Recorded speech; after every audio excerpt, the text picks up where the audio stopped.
तव कथामृतं तप्तजीवनं कविभिरीडितं कल्मषापहं श्रवणमङ्गलं श्रीमदाततं भुवि गृह्णन्ति ये भूरिदा जनाः।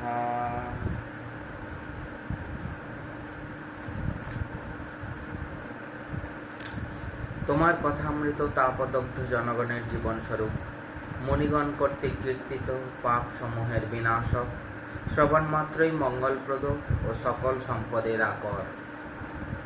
ইহা যিনি বিস্তৃত রূপে কীর্তন করেন, জগতে তিনিই সর্বশ্রেষ্ঠ দাতা।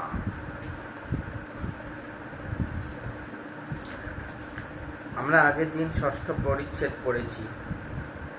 আমরা এমন জায়গায় একটা আছি যেখানে ঠাকুর পুরো একদম সেই চুল চেরা বেচার করার মতো করে যাচ্ছেন যে জ্ঞান আর ভক্তি কোন পথটা আমাদের সহজ ভগবান লাভের জন্য, আর জ্ঞান লাভের জন্য বলুন আর ভগবান লাভের জন্য বলুন, ভক্তির মধ্যে দিয়ে ভগবান লাভ আর জ্ঞানী জ্ঞান পথের মধ্যে দিয়ে জ্ঞান লাভ করে। যিনি সর্বভূতে ঈশ্বর লাভ করেন, মানে একই আছেন, একই বস্তু আছেন, এরকম একটা অবস্থায় উপনীত হন, সেইটা ঠাকুর বলছেন। এটা এমন একটা জায়গা যে প্রতিটা লাইন আমাদের খুব ইম্পর্ট্যান্ট। আর পরের পরিচ্ছেদটা এত বড়, সেই জন্যে অনেকটা টাইম লেগে যাবে আমাদের পড়তে। এখন ঠাকুর এখানে প্রথম দিকে রামচন্দ্রের উপমা দিয়েছেন। বিজয় কৃষ্ণ একটা সুন্দর জিনিস দেখা যাচ্ছে যে ঠাকুরের এই রকম অবস্থাটা, এত সুন্দর সুন্দর কথা পরপর পরপর পরপর বলে যাচ্ছেন, যেন মনে হচ্ছে যে সেই আমাদের একটা আছে যে অধিকারী বলা হয়, যে সে কতটা অধিকারী এই আলোচনার পক্ষে। এমন একজন ব্যক্তির সঙ্গে ঠাকুর কথা বলতে শুরু করেছেন যেখানে এই কথার যেন শেষ হচ্ছে না। তিনিও কোশ্চেন করে যাচ্ছেন পরপর, আর ঠাকুরও উত্তর দিয়ে যাচ্ছেন। এবার যিনি কোশ্চেন করছেন তিনি কে না, বিজয় কৃষ্ণ গোস্বামী। তিনি একদম খুব উচ্চ আধার।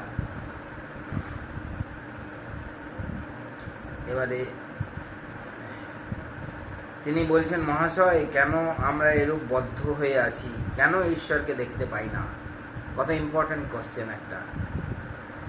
এবারে ঠাকুর সেই উত্তর দিচ্ছেন, জীবের অহংকারী মায়া এই অহংকার সব আবরণ করে রেখেছে, আমি মলে ঘুচিবে জঞ্জাল। যদি ঈশ্বরের কৃপায় আমি অকর্তা এই বোধ হয়ে গেল, তাহলে সে ব্যক্তি তো জীবন মুক্ত হয়ে গেল, তার আর ভয় নাই। এবার এইভাবে পর পর বলে যাচ্ছেন, এই মায়া অহং যেন মেঘের স্বরূপ। সামান্য মেঘের জন্য সূর্যকে দেখতে পাওয়া যায় না, মেঘ সরে গেলেই সূর্যকে দেখা যায়। যদি গুরুর কৃপায় একবার দেহবুদ্ধি যায়, তাহলে ঈশ্বর দর্শন হয়।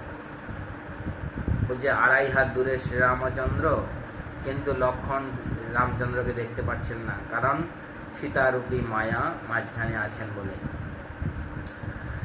জীব তো সচ্চিদানন্দ স্বরূপ, কিন্তু এই মায়া বা অহংকারে তাদের সব নানা উপাধি হয়ে পড়েছে। সে বলছেন আরশিতে যেন ময়লা লাগানো আছে, পরিষ্কার করলেই দেখা যায় যে জীব স্বরূপ হচ্ছে সচ্চিদানন্দ স্বরূপই, কিন্তু কেন হয় না? না মায়ার অহংকারে তাদেরকে ঢেকে রেখেছে, তাদের বিভিন্ন রকম উপাধি। এবারে উপাধির উদাহরণ দিয়ে গেছেন, যে কালা পেড়ে কাপড় পরে আছে, অমনি দেখবে নিধুর টপ্পার টান এসে জোটে। বেড়াতে যাওয়ার সময় হাতে ছড়ি, এইসব। বলছে টাকাও একটি বিলক্ষণ উপাধি, টাকা হলেই মানুষ আর একরকম হয়ে যায়, সে মানুষ থাকে না বলে একজন ব্রাহ্মণের উপমা দিচ্ছেন। তারপরে একটি ব্যাঙের টাকা হয়েছিল, কি সুন্দর কথা, গল্পটা বলছেন যে হাতিকে লাথি দেখাচ্ছে একটি ব্যাঙ, কেন না তার গর্তে নাকি টাকা আছে। যে জ্ঞান লাভ হলে অহংকার যেতে পারে, জ্ঞান লাভ হলে সমাধিস্থ হয়, সমাধিস্থ হলে তবে অহং যায়, সেই জ্ঞান লাভ বড় কঠিন। এখানে বেদে সপ্তভূমির কথা বলছেন, যেখানে আমাদের সাধারণত 3 ভূমিতে লিঙ্গগুচ্ছ নাভিতে আমাদের মন থাকে, সেখানে বলছেন হৃদয়ে যখন মনের বাস হয় ঈশ্বরীয় জ্যোতি দর্শন হয়, সে জ্যোতি দর্শন করে বলে একই একই, তারপর কণ্ঠ। সেখানে যখন মনের বাস হয় তখন কেবল ঈশ্বরীয় কথা কহিতে শুনিতে ইচ্ছা করে। ভ্রূমধ্যে মন গেলে সচ্চিদানন্দ রূপ দর্শন হয়, সেই রূপের সঙ্গে আলিঙ্গন স্পর্শন করতে ইচ্ছা হয় কিন্তু পারে না। সপ্তভূমিতে মন যায়, যখন যায় তখন অহং আর থাকে না, সমাধি হয়। সেই সপ্তভূমিতে মন গেলে সমাধি হয়। বলছে সেখানে পৌঁছিবার পর যখন ব্রহ্মজ্ঞান হয়, মানুষ কি দেখে? বলছেন সপ্তভূমিতে মন পৌঁছলে কি হয় মুখে বলা যায় না। এই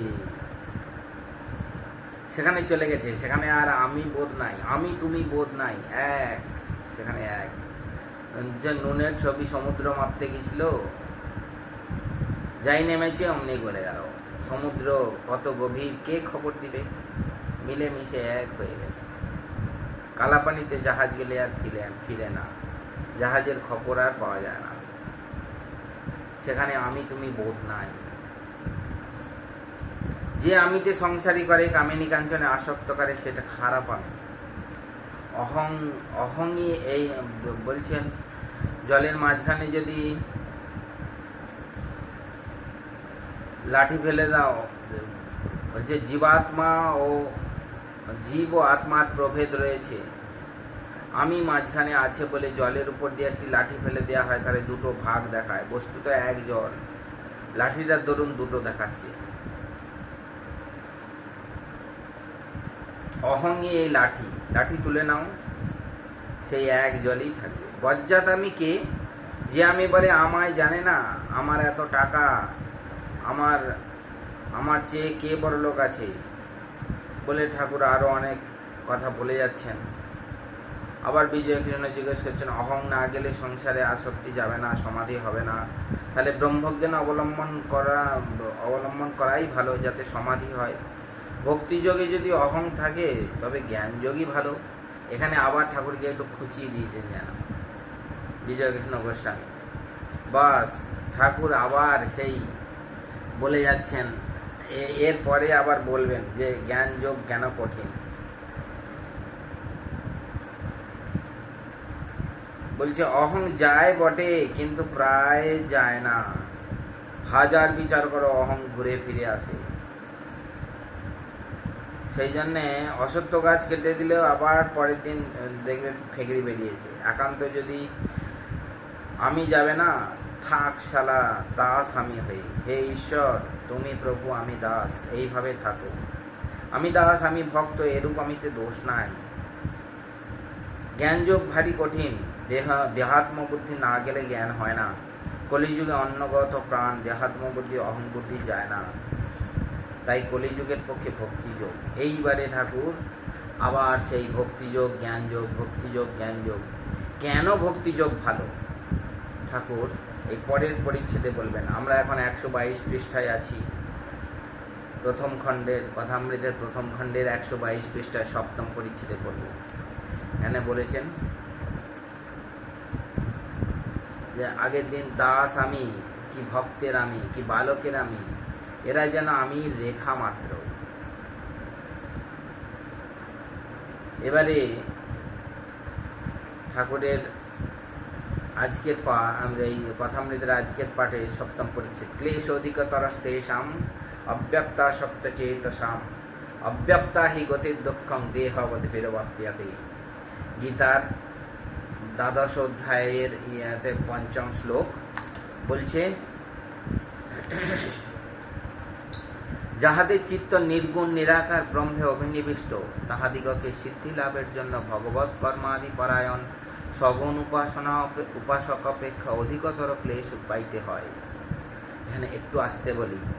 যে যাহাদের চিত্ত নির্গুণ নিরাকার ব্রহ্মে অভিনিবিষ্ট তাহাদিগকে সিদ্ধি লাভের জন্য, বলছে যাহাদের চিত্ত নির্গুণ নিরাকার ব্রহ্মে অভিনিবিষ্ট, তার মানে ভক্তি নয়, জ্ঞান যোগ যারা অবলম্বন করে আছেন, বলছে ভগবত কর্মাদি পরায়ণ সগুণ উপাসক অপেক্ষা, মানে যারা এই ভক্তি নিয়ে আছেন তাদের অপেক্ষা অধিকতর ক্লেশ পাইতে হয়। বলছে জ্ঞান যোগীকে ভক্তি যোগের চেয়ে বেশি ক্লেশ পাইতে হয়, কারণ নির্গুণ ব্রহ্মে নিষ্ঠা লাভ করা দেহাভিমানী ব্যক্তিগণের পক্ষে অতিশয় কষ্টকর। মানে আমরা সবাই সাধারণত যারা এই সাধারণ সমাজে আছি তারা সবাই হচ্ছে দেহাভিমানী ব্যক্তি। এই দেহাভিমানী ব্যক্তির জন্যে জ্ঞান লাভ খুবই কষ্টকর ভক্তি যোগের থেকে। এখানে এটাই বুঝিয়েছে, মানে দেহাভিমানী কাকে বলে না, স্থূল ও সূক্ষ্ম দেহ যাহার অভিমান, অর্থাৎ আমি বুদ্ধি আছে, যাহার দেহে আত্মবুদ্ধি মানে আমি বোধ আছে, সেইটাই তিনি হচ্ছেন দেহাভিমানী ব্যক্তি। দেহাভিমানীর পক্ষে জ্ঞান যোগ কঠিন, এটাই বলছে ভক্তি যোগ যুগ ধর্ম, জ্ঞান যোগ বড় কঠিন। দাস আমি, ভক্তের আমি, বালকের আমি। বিজয় শ্রীরামকৃষ্ণের প্রতি, মহাশয় আপনি বজ্জাত-আমি ত্যাগ করতে বলেছেন, দাস-আমিতে দোষ নাই। আগেই বলেছেন বজ্জাত-আমি কাকে বলে। ঠাকুর বলেছেন বজ্জাত-আমি কে, যে বলে আমায় জানে না, আমার এত টাকা, আমার চেয়ে কে বড়লোক আছে, মানে প্রচণ্ড যাদের অহংকার তাদের বজ্জাত-আমি বলছে। তাহলে বিজয় কৃষ্ণ সেখানেই জিজ্ঞেস করছে যে বজ্জাত-আমি ত্যাগ করতে বলছেন, দাস-আমিতে দোষ নাই। শ্রীরামকৃষ্ণ, হ্যাঁ দাস আমি, অর্থাৎ আমি ঈশ্বরের দাস, আমি তাঁর ভক্ত, এই অভিমান, এতে দোষ নাই, বরং এতে ঈশ্বর লাভ হয়। শ্রীরামকৃষ্ণ বিজয়কৃষ্ণ গোস্বামী তখন জিজ্ঞেস করছেন, আচ্ছা যার দাস আমি তার কাম ক্রোধাদি কিরূপ? মানে যখনই বলছেন দাস আমিতে ঈশ্বর লাভ হয়, এতে দোষ নাই, তাহলে তাদের কাম ক্রোধাদি কিরূপ হয়? তখন ঠাকুর বলছেন, ঠিক ভাব যদি হয় তাহলে কাম ক্রোধের কেবল আকার মাত্র থাকে। যদি ঈশ্বর লাভের পর দাস আমি বা ভক্তের আমি থাকে, সে ব্যক্তি কারো অনিষ্ট করতে পারে না। পরশমণি ছোঁয়ার পর তরবার সোনা হয়ে যায়, তরবারের আকার থাকে কিন্তু কারো হিংসা করে না। নারকেল গাছের বেল্ল শুকিয়ে ঝরে পড়ে গেলে কেবল দাগ মাত্র থাকে, সেই দাগে এটি টের পাওয়া যায় যে এককালে ওইখানে নারকেলের বেল্ল ছিল। সেরকম যার ঈশ্বর লাভ হয়েছে তার অহংকারের দাগ মাত্র থাকে, কাম ক্রোধের আকার মাত্র থাকে। বালকের অবস্থা হয়, বালকের যেমন সত্য রজ তম গুণের মধ্যে কোনো গুণের আঁট নাই। বালকের কোনো জিনিসের উপর টান করতেও যতক্ষণ, তাকে ছাড়তেও ততক্ষণ। একখানা 5 টাকার কাপড় তুমি আধ পয়সার পুতুল দিয়ে ভুলিয়ে নিতে পারো, কিন্তু প্রথমে খুব আঁট করে বলবে এখন না, বলবে এখন না, আমি দেব না, আমার বাবা কিনে দিয়েছে। বালকের আবার সবাই সমান, ইনি বড় উনি ছোট, এরূপ বোধ নাই, তাই জাতি বিচার নাই। মা বলে দিয়েছে ও তোর দাদা হয়, সে ছুতোর হলেও এক পাতে বসে ভাত খাবে। বালকের ঘৃণা নাই, সূচি অসুচি বোধ নাই, পায়খানায় গিয়ে হাতে মাটি দেয় না। কি সুন্দর, একদম যেন বোঝাবার জন্য ঠাকুর যতটা স্বাভাবিক আমাদের দৈনন্দিন জীবনের সঙ্গে উপমা দিয়ে ঠাকুর বোঝাতে চেষ্টা করছেন যে বালকের আমি কিরকম আর দাস আমির কাম ক্রোধাদি কিরূপ থাকে। কেউ কেউ সমাধির পরেও ভক্তের আমি দাস আমি নিয়ে থাকে। আমি দাস, তুমি প্রভু, আমি ভক্ত, তুমি ভগবান, এই অভিমান ভক্তের থাকে। ঈশ্বর লাভের পরেও থাকে সব আমি যায় না। আবার এই অভিমান অভ্যাস করতে করতে ঈশ্বর লাভ হয়, এরই নাম ভক্তিযোগ। এই ভক্তিযোগকে বড় করার জন্য ঠাকুর কত সুন্দর সুন্দর উপমা দিচ্ছেন। আর ভক্তিযোগের আমি কিরূপ, ভক্তিযোগীর আমি কিরূপ, দাস আমি কিরূপ, সেইটি বর্ণনা করছেন। বলছেন ভক্তির পথ ধরে গেলে ব্রহ্মজ্ঞান হয়। ভগবান সর্বশক্তিমান মনে করলে ব্রহ্মজ্ঞানও দিতে পারেন। ভক্তেরা প্রায় ব্রহ্মজ্ঞান চায় না। আমি দাস, তুমি প্রভু, আমি ছেলে, তুমি মা, এই অভিমান রাখতে চায়। বিজয়, যারা বেদান্ত বিচার করেন তারাও তো তাকে পান, সেটা আমাকে বিচার পথেও তাকে পাওয়া যায়। একেই জ্ঞান যোগ বলে। আবার জ্ঞান যোগের বর্ণনা ঠাকুর শুরু করবেন। বিচার পথ বড় কঠিন। তোমায় তো সপ্তভূমির কথা বলেছি। সপ্তভূমিতে পৌঁছিলে সমাধি হয়। ব্রহ্মসত্য জগৎ মিথ্যা, এই বোধ ঠিক হলে মনের লয় হয়, সমাধি হয়। কিন্তু কলিতে জীবের অন্নগত প্রাণ ব্রহ্মসত্য জগৎ মিথ্যা কেমন করে বোধ হবে? সে বোধ দেহ বুদ্ধি না গেলে হয় না। দেহ বুদ্ধি না গেলে ব্রহ্মসত্য জগৎ মিথ্যা এই বোধ হয় না। আমি দেহ নই, আমি মন নই, চতুর্বিংশতি তত্ত্ব নই, আমি সুখ দুঃখের অতীত, আমার আবার রোগ শোক জরা মৃত্যু কই? এসব বোধ কলিতে হওয়া কঠিন, যতই বিচার করো। কোনখান থেকে দেহাত্ম বুদ্ধি এসে দেখা দেয়? অসত্য গাছ এই কেটে দাও মনে করলে মূল শুদ্ধ উঠে গেল, কিন্তু তার পরদিনই সকালে দেখো গাছের একটি ফেঁকড়ি দেখা দিয়েছে। দেহাভিমান যায় না। তাই ভক্তিযোগ কলির পক্ষে ভালো, সহজ। আবার চিনি হতে চাই না, চিনি খেতে ভালোবাসি। আর চিনি হতে চাই না, চিনি খেতে ভালোবাসি। আমার এমন কখনো ইচ্ছা হয় না যে বলি আমি ব্রহ্ম। আমি বলি তুমি ভগবান, আমি তোমার দাস। পঞ্চম ভূমি আর ষষ্ঠ ভূমির মাঝখানে বাজ খেলানো ভালো। ষষ্ঠ ভূমির পার হয়ে সপ্তম ভূমিতে অনেকক্ষণ থাকতে আমার স্বাদ হয় না। আমি তার নাম গুণগান করব, এই আমার স্বাদ। সেব্য সেবক ভাব খুব ভালো। আর দেখো গঙ্গারই ঢেউ, ঢেউয়ের গঙ্গা কেউ বলে না। আমি সেই, এই অভিমান ভালো নয়।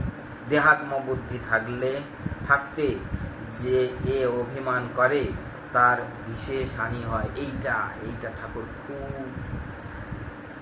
খুব বড় কথা কীরকম বলছেন। দেহাত্ম বুদ্ধি থাকতে যে অভিমান করে তার বিশেষ হানি হয়, এগোতে পারে না, ক্রমে অধঃপতন হয়।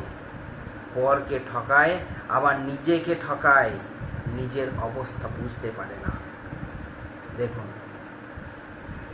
যে এই জ্ঞানীর অবস্থা, জ্ঞানী খুব ভালো যে সে ব্রহ্মসত্য জগৎ মিথ্যা এই বিচার করে এই জায়গায় পৌঁছবার চেষ্টা করছে। কিন্তু আমি দেহ নই, আমি মন নই, আমি চতুর্বিংশতি তত্ত্ব নই ভেবে জ্ঞান যোগী জ্ঞান পথে এগোবার চেষ্টা করছি। কিন্তু আমাদের এই সাংসারিক মানুষের সংসারী জীবনের মনের ওঠানামা, দেহাভিমানী ব্যক্তি দেহ অভিমান যায় না। তাহলে কিন্তু বলছেন দেহাত্ম বুদ্ধি থাকতে যে অভিমান করে তার বিশেষ হানি হয়, এগোতে পারে না, ক্রমে অধঃপতন হয়। পরকে ঠকায়, আবার নিজেকে ঠকায়, নিজের অবস্থা বুঝতে পারে না। কিন্তু ভক্তি অমনি করলেই, বলছে দ্বিবিধা ভক্তি উত্তম অধিকারী ঈশ্বর দর্শন রূপায়। বলছে ভক্তি অমনি করলেই ঈশ্বরকে পাওয়া যায় না। সেখানেও যে তুমি ভক্তি করলেই যে পটাশ করে ঈশ্বরকে পেয়ে যাবে তাও নয়। তখন বলছে প্রেমা ভক্তি না হলে ঈশ্বর লাভ হয় না। প্রেমা ভক্তির আর একটি নাম রাগা ভক্তি। প্রেম অনুরাগ না হলে জ্ঞান লাভ হয় না। ঈশ্বরের উপর ভালোবাসা না এলে তাকে লাভ করা যায় না। কিন্তু এটা অধিকতর সহজ পথ। এই ঠাকুর এর পরে বলবেন যে যেখানে তুমি প্রভু আমি দাস, এই বোধ নিয়ে যখন আমরা তাকে পাবার চেষ্টা করব, সেটা অনেক সহজে তাকে আমরা পাব। এই চ্যাপ্টারটা খুব বড়, আমরা এখানে থামবো। এরপরের দিন আবার এখান থেকে আমাদের চলবে। যে ঠাকুর ব্রহ্মজ্ঞানীকে খুব সাবধান করছেন যে দেহাত্ম বুদ্ধি থাকতে কিন্তু এই রকম যে আমি দেহ নই, মন নই, চতুর্বিংশতি তত্ত্ব নই, আমি সুখ দুঃখের অতীত, আমার আবার রোগ শোক জরা মৃত্যু কই, এই যে বিচার, এই বিচার খুব কঠিন।